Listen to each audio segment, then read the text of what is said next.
know what lies ahead. Now, of course, me being the third speaker to come on and deal with matters essentially related to Ezekiel 38, you will appreciate there will be a bit of overlap here. And so where I think there is too much overlap, I'll just sort of race through my PowerPoints. But as you see there on the screen, I think that slide actually is a good summary of the situation in Israel and the world today. It's a window with so many bricks being thrown at it. And that really is Israel, because wherever you look around the world, Israel is not liked.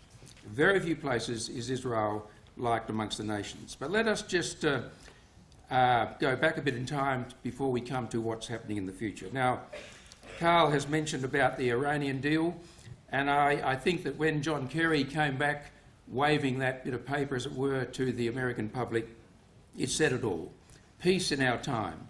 And Obama said it would resolve by diplomatic means one of the greatest threats to world security. What I think is sad, brothers and sisters, about all this is that these world statesmen, John Kerry, Obama, whoever you might like to talk about, they're genuine men. They've got a desire for peace. I don't think they're out to sort of kid us. They really want peace, and they feel as though they're getting somewhere. But unfortunately, they won't get it, because we know what the scriptures say about the future. And so when Kerry comes back by saying we've got peace, and Obama says this is the greatest deal, for all time almost, they're sadly going to come to the realisation that this is not the case. Now let me just take you back a few years, 7 years in fact, to Obama's comments in 2008, where he made it very clear that if Iran would not come to the table and agree not only to suspend her nuclear ambitions, but also to scale down dramatically her hatred of Israel and the threat to annihilate Israel, then he said, if you refuse, we will ratchet up the pressure. Now that was said in 2008. So what has happened in the 7 years? They've got a deal now with Iran, but Iran is still vehemently anti-Semitic and has made it very clear that she intends to carry on with her desire to annihilate Israel. But again, Obama has said, look, it's my name on this, take it. It's my name, I've given my word, and you can rest assured that what we have promised, we will deliver. Look, from 20 years from now, I'm still going to be around, God willing. If Iran has a nuclear weapon, it's my name on this. So he's staking his name, his authority, his status on the world scene on this famous deal. Greg Sheridan, the foreign editor of The Australian, said, you need faith to trust Iran because there's no evidence for doing so. And I think his comments are very true. Now, one of the reasons, brothers and sisters, in fact, the major reason why this deal will not succeed is because of words of Scripture. The heart is deceitful above all things and desperately wicked. Who can know it? So it doesn't matter what deal is agreed to today, what document is signed, what piece of paper is waved in front of a society. The fact is we're dealing with human nature, and human nature, unfortunately, has that bent towards evil. And as far as the American leaders saying they have peace in their time, it reminds us of those words in Thessalonians, for when they shall say peace and safety, then sudden destruction cometh upon them as travail upon a woman with child, and they shall not escape. Of course, the reaction from Prime Minister Netanyahu of Israel was something that we would expect. What was accomplished last night in Geneva is not a historic agreement, it's a historic mistake. Brothers and sisters and young people and friends, the Prime Minister of Israel is a very astute gentleman, and I don't think we can overestimate his ability to read the political scene very clearly. I think he can see where things are heading. He's been able to read Iran far better than the American statesman, and he can see that eventually Iran is going to break that deal. Now, we know they're going to break the deal, not necessarily in a nuclear capacity, but they're going to break the deal because they will be allied with Gog, when Gog invades the Middle East, as we have seen this afternoon. What about Iran's long-term ambitions? This was said in the midst of these discussions. Militia chief Mohammad Reza Naqvi said that erasing Israel off the map is non-negotiable, according to an Israeli radio report. And he also threatened Saudi Arabia, saying that the offensive that the Saudis are conducting in Yemen, as Brother Carl has pointed out this afternoon, the Saudis will have a fate like the fate of Saddam Hussein. And we all know what happened to poor Saddam. So, where is this leading to? Ezekiel 38 makes it clear that at the time of the end, Persia will be with all those allied powers associated with Gog in the great invasion of the Middle East. But what I think has come out of this, brothers and sisters, is this, that the Middle East powers, that is the Sunni powers and Israel, have perceived that the United States and to a larger extent the Western powers have lost their guts, you might say. They've lost their desire to actively go in boots and all and defend the situation of their friends. And so I've headed this under the weaker West. Now we all know that the challenge to Gog in Ezekiel 38 is written like this. The merchants of Tarshish, with all the young lions thereof, shall say unto thee, that is Gog, art thou come to take a spoil? Hast thou gathered thy company to take a prey? To carry away silver and gold, to take away cattle and goods, to take a great spoil. So the indication from those words in Ezekiel 38 is that whatever response the West has to the invasion by Gog, it is not a strong response. If it were to be a strong response, I don't think we would be reading the language we have that there in Ezekiel 38 verse 13. It wouldn't be just like a question, have you come to take a spoil? It would be more of a belligerent response. Now don't get me wrong, I don't doubt that there will be a belligerent response of a sort.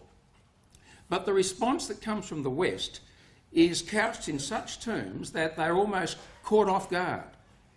They are surprised by this lightning invasion, and they almost try and stop the invasion by diplomatic means.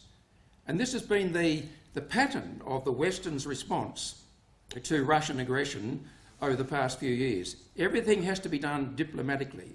And it's a well-known fact that the United States particularly, and the European Union especially, will not go to war with Russia over Ukraine. Mark my words, brothers and sisters, Ukraine will be a dead duck as far as Western response in supporting her. The West do not want a war with Russia. And I think Ezekiel 38 verse 13 indicates the response to the invasion from the King of the North. Now the Arab powers, particularly Israel and the other Gulf powers, can see this quite clearly too. Under a heading, US missing in action in Arab wars, we have these words from the Wall Street Journal a few months ago.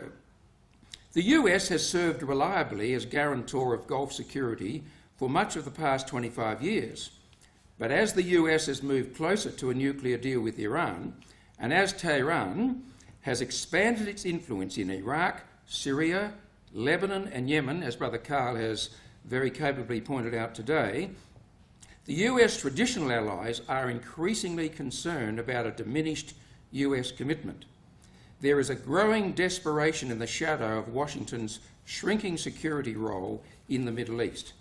So what has come about as a result of this Iranian resurgence on the world stage is that the Gulf powers, the Gulf Sunni state powers and Israel have seen the need to work closer together to resist and rebuff any moves for aggression from the Iranians.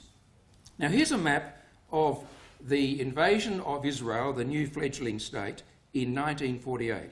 All those Arab powers there, Egypt, Saudi Arabia, Iraq, Syria, Lebanon, Jordan, etc., all of them collectively, but not under a united command, but collectively they invaded Israel to try and snuff out the fledgling state. We now fast forward, brothers and sisters, for many, many years, to the year 2015, some 60 or 70 years later. And what do we find? We find that the Gulf cooperation, which is made up of those powers there highlighted in orange, have this to say.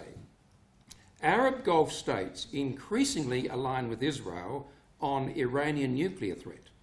Like Israel, the Gulf Arab states are deeply sceptical about the current negotiations. Now, this was written, of course, before the deal was signed.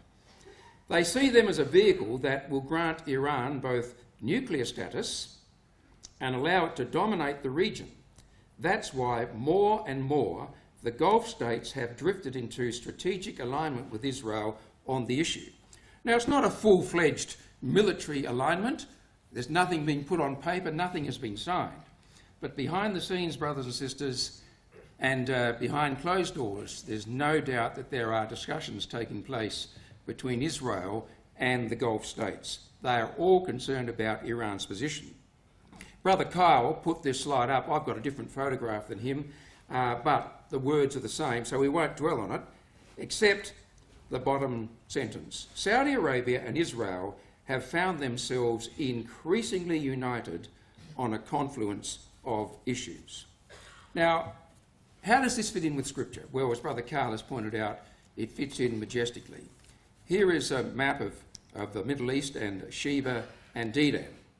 Now, as Brother Carl has pointed out, Sheba is down in the area of modern-day Yemen, whereas Dedan, well, there are some differences of opinion as to where Dedan is, but it doesn't really matter. The fact is that Sheba and Dedan are essentially ancient names for the modern Arabian Peninsula. And it is in that area that we find the closer and closer agreement with Israel coming forth. Now let's just go back to Ezekiel 38 again and think about those words about the resistance to the invasion by Gog. You remember a moment ago I showed you the quotation which said, "The merchants of Tarshish, with all the young lions thereof, shall say unto Gog, what are you doing here? Why have you invaded this country?" But what I deliberately omitted from that verse were the first few words. And those words are as follows. It is Sheba and Dedan and the merchants of Tarshish, with all the young lions thereof. Now, as I've said before in other talk elsewhere, no word of Scripture is wasted. Why is it, brothers and sisters, that the resistance to Gog comes firstly from Sheba and Dedan? Is it in fact the Scripture telling us that it is going to be the Gulf state powers that are going to be closer to Israel in the time of the end than the Western powers? To me, that seems to be the indication from Ezekiel 38:13.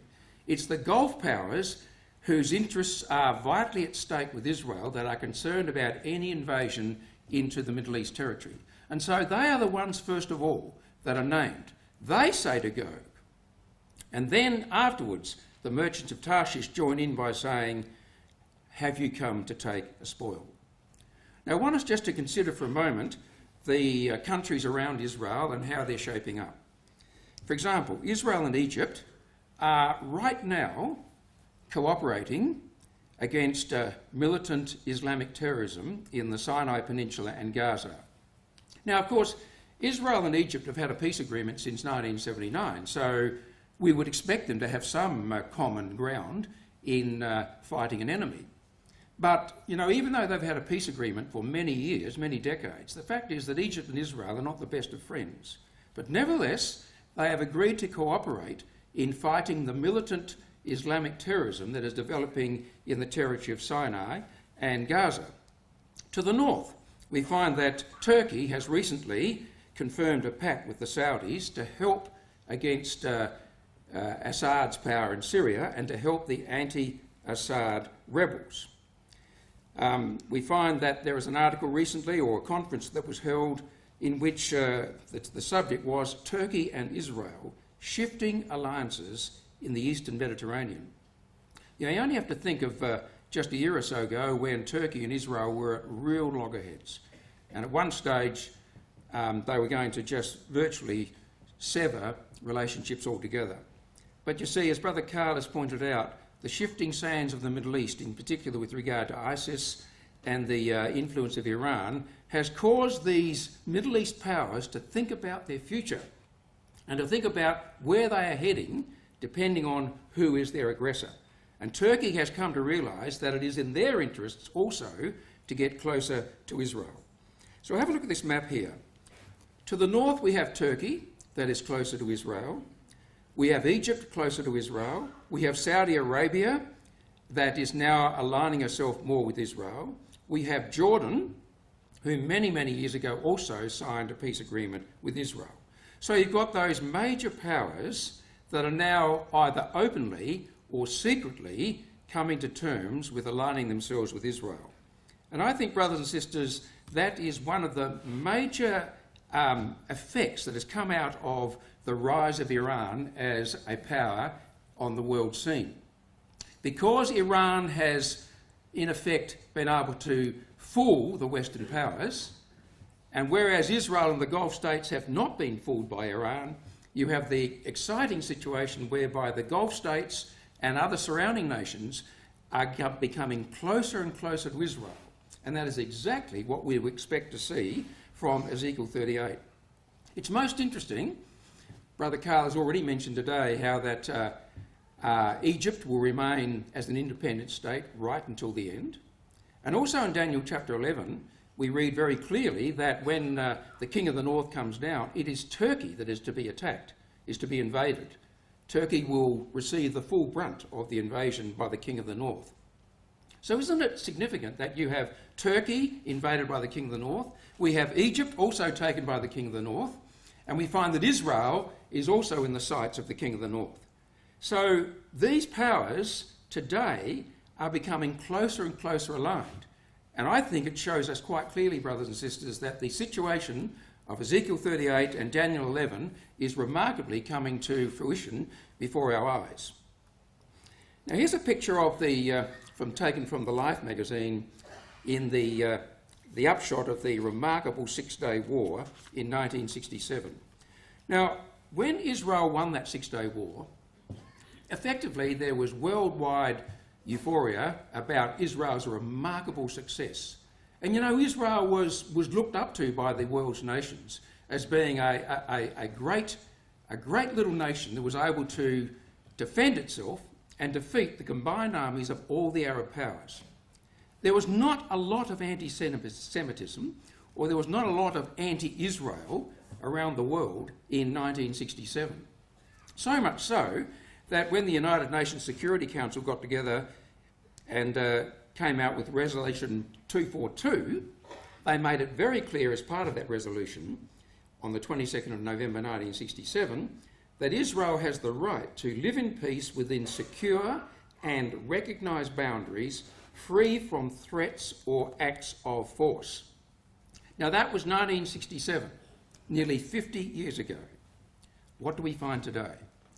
Our title is Israel, What Lies Ahead? You know, today Israel is not in that position. Israel is under fire. The cartoon depicts, you know, hundreds and hundreds of bombs and rockets being fired towards Israel. And the poor Israeli on the tank is being reprimanded. How dare you defend yourself? You know, as if Israel is in the wrong. And the world's press continually presents Israel as being in the wrong when she attempts to defend herself against the rockets that are continually fired by Hamas and Hezbollah to the north. That is Israel today. What about this statement, brothers and sisters, issued by the chief rabbi of the United Hebrew Congregation of the Commonwealth? Jews today are hated for their nation state. Israel, now 67 years old, still finds itself the only country among the 193 in the UN whose right to exist is routinely challenged and in many quarters denied. There are 102 nations in the world where Christians predominate, and there are 56 Islamic states. But a single Jewish state is deemed one too many. What a statement from that chief rabbi. A single Jewish state is just one too many. And as far as Israel giving up land so that the Palestinians can form their state, these words from Netanyahu, I think, are very telling. I remember the international community's applause that the government of Israel received when it decided to unilaterally withdraw from Gaza. We got applause and then rocket fire. We left Gaza and Iran entered through their stooges, Hamas. Exactly like what happened in Lebanon. So under those circumstances, do you really blame the Israeli Prime Minister saying just before the recent elections, if I get elected, he says, there will be no Palestinian state on my watch? And I think, it's fair for him to say that. Admittedly, that is not all that he said. What he said was there will be no Palestinian state under the current circumstances if I'm re-elected. But the papers, of course, wanted to sort of, as usual, paint the Israelis in a bad light, and so he came out, as far as the papers were concerned, by saying there will be no Palestinian state. But brothers and sisters, what do the scriptures say? It's very interesting that in Ezekiel 38:8, when Gog invades, it says, after many days thou shalt be visited, Gog, in the latter years thou shalt come against the mountains of Israel, which have been always waste, but it is brought forth out of the nations, and they shall dwell safely, all of them. So the record tells us very clearly that at the time of the end, when Gog invades, Israel will be dwelling safely, confidently. How is that going to happen? Brother Carl has already mentioned about the Hamas and the Hezbollah terrorist movements, whose charter is to completely obliterate the Israeli state. How then will peace be achieved? Do you know what? I don't know. And I don't think any of us know. But something's going to happen to enable Israel to live in relative peace and safety. And I think that to a degree, it will be those agreements or arrangements, secret or otherwise, between Turkey, Egypt, Saudi Arabia and the Gulf states that somehow will enable Israel to develop a society that, despite the aggression that may come from Hezbollah and Hamas, she'll still be able to say, we live safely and confidently. And for that reason, I believe that the record is telling us in Ezekiel 38 that when Gog comes down to invade, the mountains of Israel, which is the territory of the West Bank that the Palestinians want for their state, will still be in Israeli hands. Whether that remains to be seen, I don't know. But, the scriptures indicate that that territory will be under Israeli control, and that is the reason why Gog wants to take it. Now we're going to turn to the matter of anti-Semitism. Anti-Semitism as a phrase was only first used by a German journalist in 1879, and it was used to describe people who hated Jews. He argued that everything that was wrong in Europe was wrong because of the Jews. Well, we know where that led to, the terrible Holocaust of World War II under the Nazi regime, when 6 million were killed. Now, it was a result of the Holocaust in World War II that the world's sympathy was directed towards the Jews, which enabled the United Nations on the 29th of November 1947 to vote for the partition of Palestine into an Arab and Israeli state. The Jews accepted it, and 6 months later they got their state. The Arabs rejected it, and here we are today, and they still haven't got their state. But that was the feeling of the world towards Israel and the Jews because of what happened to them after World War II. But brothers and sisters, a lot of water has gone under the bridge since then. And here we are now in the year 2015. And over the last few years, we've had anti-Semitism rising its ugly head, predominantly in Europe, but certainly not only in Europe. And there was an article recently of Anti-Semitism Roundup, timeline of growing pressure on Jews and Israel. Newsweek had a title, Exodus, Why Europe's Jews Are Fleeing Once Again. Prime Minister Netanyahu came under fire, fury as the Israeli PM tells Jews to flee Europe. Now the next slide, it's got a few words on it, but I think it's very important for us to read this because it shows us what is happening in Europe, brothers and sisters, towards Israel. And what I'm trying to paint for you at this time is, in the time of the end, effectively, Israel will be alone. the scriptures reveal that no one will like Israel.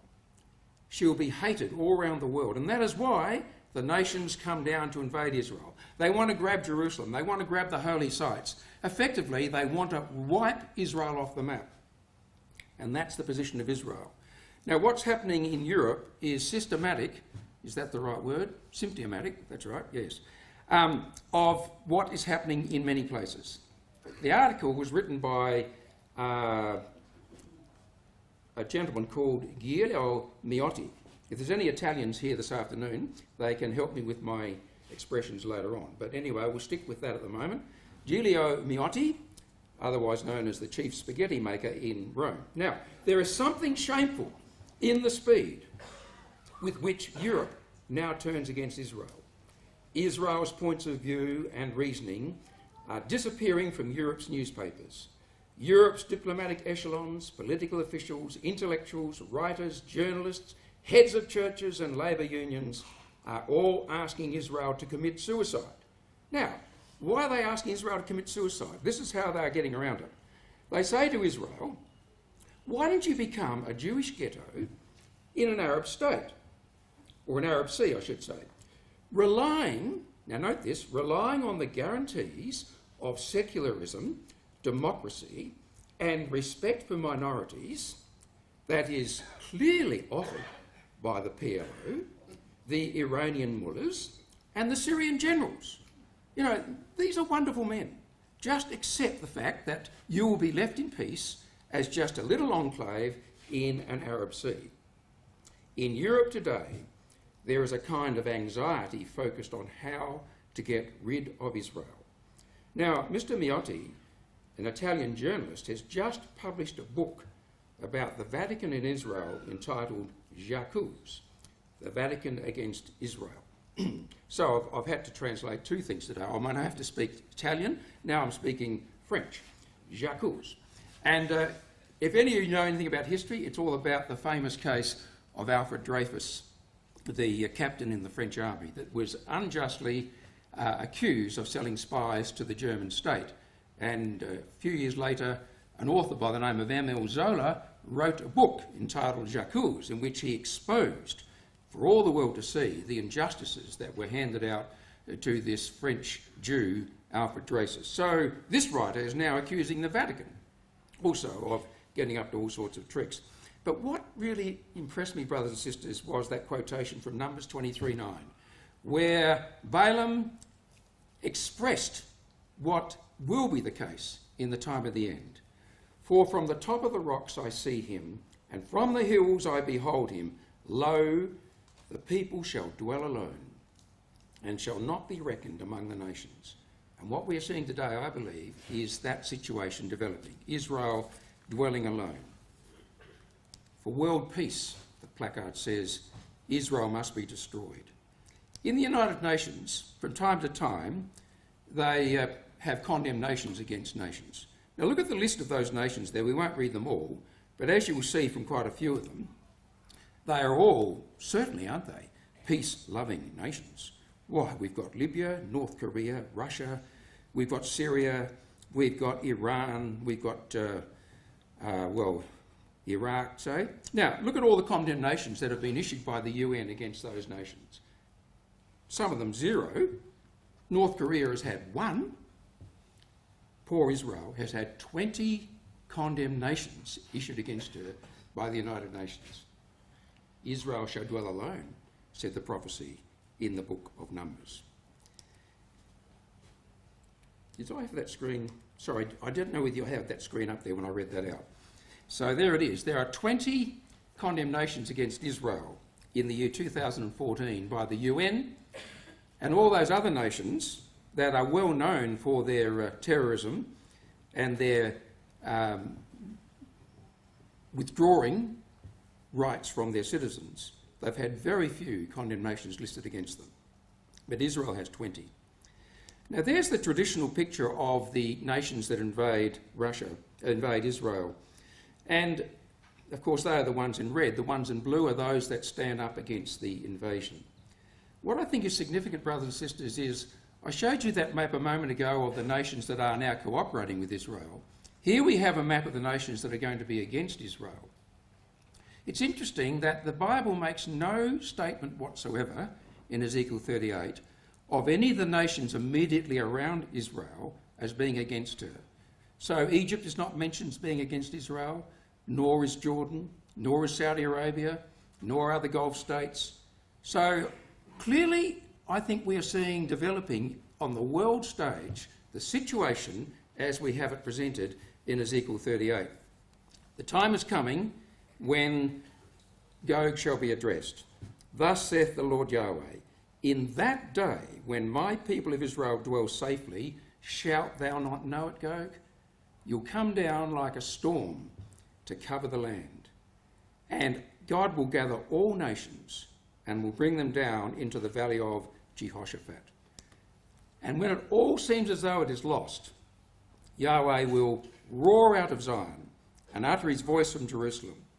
The heavens and the earth will shake, but the Lord will be the hope of his people and the strength of the children of Israel. It'll be a time, brothers and sisters, of Jacob's trouble. And as a result of the invasion by Gog, and when Israel is almost destroyed, and when their Messiah is revealed to them, the 1/3 will be brought through the fire. Yahweh will refine them as silver is refined, and test them as gold is tested. They will call on my name, and I will answer them. I will say, this is my people, and each one will say, Yahweh is my God, and they shall mourn for him as one mourneth for his only son. And in that day, persecution and hatred of the Jews, as we see it today, will end. This is a remarkable quotation from Isaiah 51. Thus saith thy Lord the Lord, and thy God that pleadeth the cause of his people. Behold, I have taken out of thine hand the cup of trembling, even the dregs of the cup of my fury. Thou shalt no more drink it again, but I will put it into the hand of them that afflict thee, which have said to thy soul, as we have it depicted there on the pictures, bow down, that we may go over. And thou hast laid thy body as the ground, and as the street to them that went over. What a picture of the Holocaust, and many times repeated. Now, just in conclusion, 3 slides, Gary. Recently, my family went to Israel, and amongst other things, we went to the Negev, the desert area, to a place called Sde Boker, and that's a kibbutz area, and it was the place where David Ben-Gurion, after he retired as Prime Minister, built his home. And we went into his bedroom, and there's a picture of his bedroom with his slippers there on the mat, looking remarkably like the ones I've got.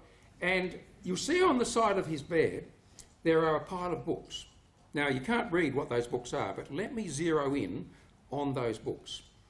Look at the one way down the bottom that he was reading, The Indestructible Jews. And I thought that was so fascinating, to go into that bedroom, to look at the pile of books beside his bed that he was reading, and there was the book, The Indestructible Jews.